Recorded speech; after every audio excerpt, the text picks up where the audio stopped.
ছাত্র জনতার গণঅভ্যুত্থানের পর দেশের চলমান রাজনৈতিক সংকটের মুখে বাংলাদেশ আওয়ামী লীগের সভাপতি হাসিনা সহ শীর্ষস্থানীয় নেতারা ভারতে আশ্রয় নিয়েছেন। গত বছরের ৫ আগস্ট হাসিনার পতনের পর থেকেই তিনি রয়েছেন কলকাতায়।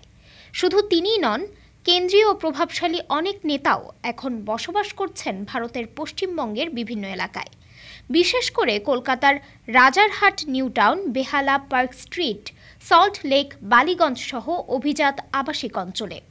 কলকাতার রোজডেল গার্ডেন নামক একটি অভিজাত আবাসিক কমপ্লেক্স বর্তমানে আওয়ামী লীগের অস্থায়ী কেন্দ্রীয় কার্যালয় হিসেবে ব্যবহৃত হচ্ছে। এখানেই বসে তৈরি হচ্ছে নানা রাজনৈতিক পরিকল্পনা, যার মধ্যে রয়েছে বাংলাদেশের অন্তর্বর্তীকালীন সরকারকে ব্যর্থ করার নীল নকশা এবং রাজনৈতিক অস্থিতিশীলতা তৈরির চেষ্টা। আওয়ামী লীগের সাবেক স্বরাষ্ট্রমন্ত্রী আসাদুজ্জামান খান কামাল নিউ টাউনের রোজডেল গার্ডেনের একটি ফ্ল্যাটে পরিবারসহ অবস্থান করছেন।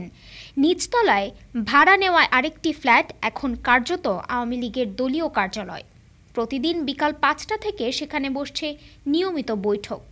এছাড়াও দলটির সাধারণ সম্পাদক ওবায়দুল কাদের, যুগ্ম সাধারণ সম্পাদক মাহবুবুল আলম হানিফ, AFM বাহাউদ্দিন নাসিম, সাংগঠনিক সম্পাদক SM কামাল হোসেন, জাহাঙ্গীর কবির নানক, ডাক্তার দীপু মনির ভাই টিপু সহ অনেকে স্ত্রী সন্তান নিয়ে কলকাতায় বসবাস করছেন।